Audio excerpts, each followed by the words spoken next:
অসময়ে আসলে ভেন্ডি চাষ করলে কি ধরনের ক্ষতিগ্রস্ত হয় কৃষক, এই বিষয়ে আজকে আমরা কিছু জানবো। আমি এখন বর্তমানে যে জমিতে আছে এটা কিন্তু আসলে যদি দেখাই যায় আসলে এটা কিন্তু ভেন্ডি জমি। মোটামুটি এই জায়গায় আপনার ধরেন 20% জমি আছে। যদি দেখায় তাহলে আপনাদের যে পিছনের দিকে যদি দেখেন, একটু সামনের দিকে দেখিয়ে যে দেখতেছেন আসলে অনেক প্রচুর ধরনের ভেন্ডি দেখতে পাচ্ছেন, কিন্তু আকারে কিন্তু অনেকটাই ছোট। যদি বলা যায় যে আসলে হওয়ার কারণটা কি, যে আসলে অসময়ে আপনার এই ভেন্ডিটা চাষ করা হয়েছে, এই কারণে আপনার কিন্তু কৃষক অনেকটাই একটু ক্ষতি বললেই চলে। যেমন যে ভেন্ডির সাইজটা অনেক ছোট হয় এবং দেখতেছেন যে আসলে পাতাগুলো অনেক ছিদ্র হয়ে গেছে, মানে বিভিন্ন ধরনের রোগ বালাই থাকে এবং গাছটা কিন্তু বাড়তে পারে না।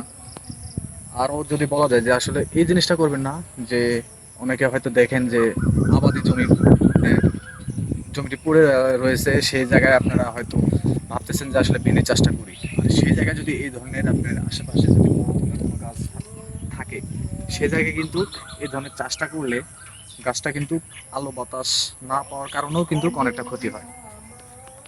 আর দ্বিতীয়ত যে ক্ষতিটা হচ্ছে, এটা তো বলতে দিলাম যে আসলে অসময়ে চাষ করার কারণে কিন্তু এই যে অনেকটাই যদি দেখায় দেখতেছেন গাছগুলো কিন্তু আসলে অনেকটাই পোকার আক্রমণে পুরো গাছটা কিন্তু বাড়তে পারতেছে না।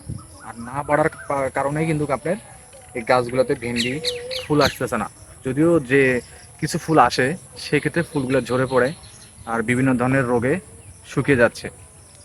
আর এই কারণে কিছু যদি ভেন্ডি আসেও, সেক্ষেত্রে ওই ভেন্ডিটা কিন্তু বড় হয় না, আকারে অনেকটা ছোট থাকে।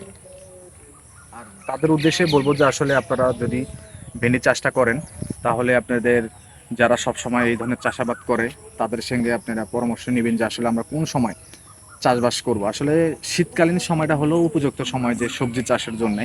তাছাড়াও অনেকে আবার করেন কি আগাম, যে আপনারা বেশি লাভের জন্যে কিন্তু এই ধরনের চাষগুলো করেন। আসলে এই ধরনের চাষগুলো করার কারণে কিন্তু যেমনটা লাভ করতে চান এবং আরেক দিক দিয়ে কিন্তু ক্ষতি হয়ে যায়।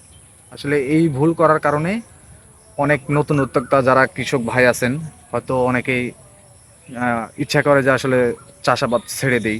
আসলে চাষবাস করার কারণটাই হচ্ছে যে আসলে শুধু চাষ করলে হয় না, অনেকটা কৌশল অবলম্বন করতে হয়, অনেকটা বোঝার কিছু জিনিস আছে যে আসলে আমরা এই বিষয়গুলো জানি না, বুঝি না ঠিক মতো। আর অসময়ে আমরা এই জিনিসগুলো চাষবাস করার কারণেই অনেকটা ক্ষতিগ্রস্ত হচ্ছি। যে আসলে আজকে আমাদের এই ভিডিও থেকে এই শিক্ষাটা পেলাম যে আসলে কোন সময়গুলোতে আমরা চাষাবাদ করব এবং ভেন্ডিটা কোন সময় চাষ করব। তাহলে আমাদের ভিডিওটি আপনাদের যদি অনেকটা ভালো যদি লেগে থাকে, তাহলে আমাদের চ্যানেলটিকে অবশ্যই সাবস্ক্রাইব করবেন এবং নতুন নতুন ভিডিও পেতে পাশে থাকবেন। আজকের মতো ভিডিও এখানে শেষ করছি। আসসালামু আলাইকুম।